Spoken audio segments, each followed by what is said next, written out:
Chapter 55 of the Monstrous Pictures of Whales. I shall ere long paint to you, as well as one can without canvas, something like the true form of the whale as he actually appears to the eye of the whaleman, when in his own absolute body the whale is moored alongside the whale ship, so that he can be fairly stepped upon there. It may be worth while, therefore, previously to advert to those curious imaginary portraits of him, which, even down to the present day, confidently challenge the faith of the landsman. It is time to set the world right in this matter, by proving such pictures of the whale all wrong. It may be that the primal source of all those pictorial delusions will be found among the oldest Hindoo, Egyptian, and Grecian sculptures. For ever since those inventive but unscrupulous times, when, on the marble panellings of temples, the pedestals of statues, and on shields, medallions, cups, and coins, the dolphin was drawn in scales of chain armour like Saladin's, and a helmeted head like St. George's, ever since then has something of the same sort of licence prevailed, not only in most popular pictures of the whale, but in many scientific presentations of him. Now, by all odds, the most ancient extant portrait, anyways purporting to be the whale's, is to be found in the famous cavern pagoda of Elephanta in India. The Brahmins maintain that in the almost endless sculptures of that immemorial pagoda, all the trades and pursuits, every conceivable avocation of man, were prefigured ages before any of them actually came into being. No wonder, then, that in some sort our noble profession of whaling should have been there shadowed forth. The Hindoo whale referred to occurs in a separate department of the wall, depicting the incarnation of Vishnu in the form of Leviathan, learnedly known as the Matsya Avatar. But though this sculpture is half man and half whale, so as only to give the tail of the latter, yet that small section of him is all wrong. It looks more like the tapering tail of an anaconda than the broad palms of the true whale's majestic flukes. But go to the old galleries, and look now at a great Christian painter's portrait of this fish, for he succeeds no better than the antediluvian Hindoo. It is Guido's picture of Perseus rescuing Andromeda from the sea monster or whale. Where did Guido get the model of such a strange creature as that? Nor does Hogarth, in painting the same scene in his own Perseus Descending, make out one whit better. The huge corpulence of that Hogarthian monster undulates on the surface, scarcely drawing 1 inch of water. It has a sort of howdah on its back, and its distended, tusked mouth into which the billows are rolling might be taken for the Traitor's Gate leading from the Thames by water into the Tower. Then there are the Prodromus whales of old Scotch Sibbald, and Jonah's whale as depicted in the prints of old Bibles and the cuts of old primers. What shall be said of these? As for the bookbinder's whale, winding like a vine-stalk round the stock of a descending anchor, as stamped and gilded on the backs and title pages of many books, both old and new, that is a very picturesque but purely fabulous creature, imitated, I take it, from like figures on antique vases. Though universally denominated a dolphin, I nevertheless call this bookbinder's fish an attempt at a whale, because it was so intended when the device was first introduced. It was introduced by an old Italian publisher somewhere about the 15th century, during the revival of learning; and in those days, and even down to a comparatively late period, dolphins were popularly supposed to be a species of the Leviathan. In the vignettes and other embellishments of some ancient books, you will at times meet with very curious touches at the whale, where all manner of spouts, jets d'eau, hot springs and cold, Saratoga and Baden-Baden, come bubbling up from his unexhausted brain. In the title page of the original edition of the Advancement of Learning, you will find some curious whales. But quitting all these unprofessional attempts, let us glance at those pictures of Leviathan purporting to be sober, scientific delineations by those who know. In old Harris's collection of voyages, there are some plates of whales extracted from a Dutch book of voyages, A.D. 1671, entitled A Whaling Voyage to Spitzbergen in the ship Jonas and the Whale, Peter Peterson of Friesland, master. In one of those plates, the whales, like great rafts of logs, are represented lying among ice isles, with white bears running over their living backs. In another plate, the prodigious blunder is made of representing the whale with perpendicular flukes. Then again, there is an imposing quarto, written by one Captain Culnet, a post-captain in the English Navy, entitled A Voyage round Cape Horn into the South Seas for the purpose of extending the spermaceti whale fisheries. In this book is an outline purporting to be a picture of a physeter or spermaceti whale drawn by scale from one killed on the coast of Mexico, August 1793, and hoisted on deck. I doubt not the captain had this veracious picture taken for the benefit of his marines.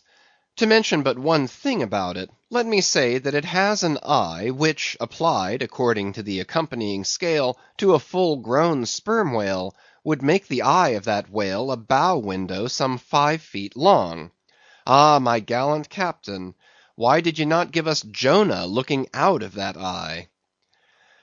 Nor are the most conscientious compilations of natural history for the benefit of the young and tender free from the same heinousness of mistake. Look at that popular work, Goldsmith's Animated Nature. In the abridged London edition of 1807, there are plates of an alleged whale and a narwhale. I do not wish to seem inelegant, but this unsightly whale looks much like an amputated sow; and as for the narwhale, one glimpse at it is enough to amaze one, that in this 19th century such a hippogriff could be palmed for genuine upon any intelligent public of schoolboys.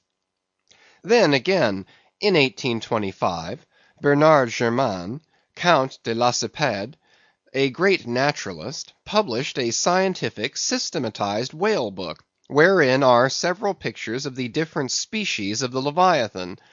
All these are not only incorrect, but the picture of the Mysticetus or Greenland whale, that is to say the right whale, even Scoresby, a long experienced man as touching that species, declares not to have its counterpart in nature. But placing of the cap sheaf to all this blundering business was reserved for the scientific Frederick Cuvier, brother to the famous Baron.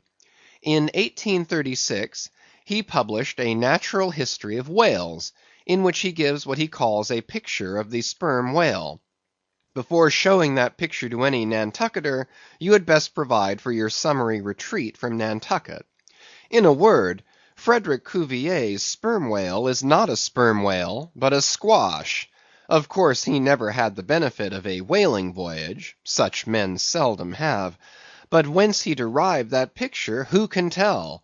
Perhaps he got it, as his scientific predecessor in the same field, Desmarest, got one of his authentic abortions; that is, from a Chinese drawing.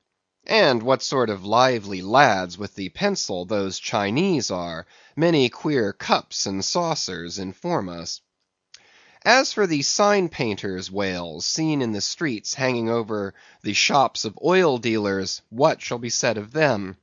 They are generally Richard III whales with dromedary humps, and very savage, breakfasting on 3 or 4 sailor tarts, that is, whale boats full of mariners, their deformities floundering in seas of blood and blue paint. But these manifold mistakes in depicting the whale are not so very surprising after all. Consider, most of these scientific drawings have been taken from the stranded fish, and these are about as correct as a drawing of a wrecked ship with broken back would correctly represent the noble animal itself in all its undashed pride of hull and spars. Though elephants have stood for their full lengths, the living Leviathan has never yet fairly floated himself for his portrait. The living whale, in all his full majesty and significance, is only to be seen at sea in unfathomable waters, and afloat the vast bulk of him is out of sight, like a launched line of battle-ship.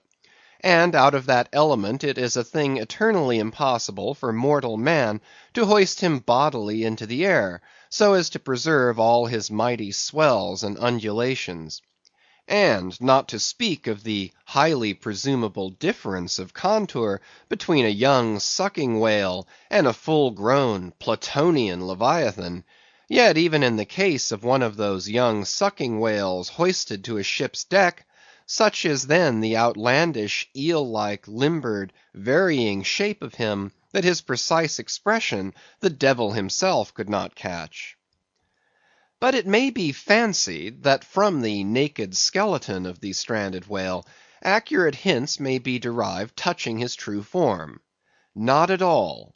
For it is one of the more curious things about this Leviathan, that his skeleton gives very little idea of his general shape. Though Jeremy Bentham's skeleton, which hangs for candelabra in the library of one of his executors, correctly conveys the idea of a burly-browed utilitarian old gentleman, with all Jeremy's other leading personal characteristics, yet nothing of this kind could be inferred from any Leviathan's articulated bones. In fact, as the great Hunter says, the mere skeleton of the whale bears the same relation to the fully invested and padded animal, as the insect does to the chrysalis that so roundingly envelops it. This peculiarity is strikingly evinced in the head, as in some parts of this book will incidentally be shown. It is also very curiously displayed in the side fin, the bones of which almost exactly answer to the bones of the human hand, minus only the thumb. This fin has 4 regular bone fingers, the index, middle, ring, and little finger; but all these are permanently lodged in their fleshy covering, as the human fingers in an artificial covering.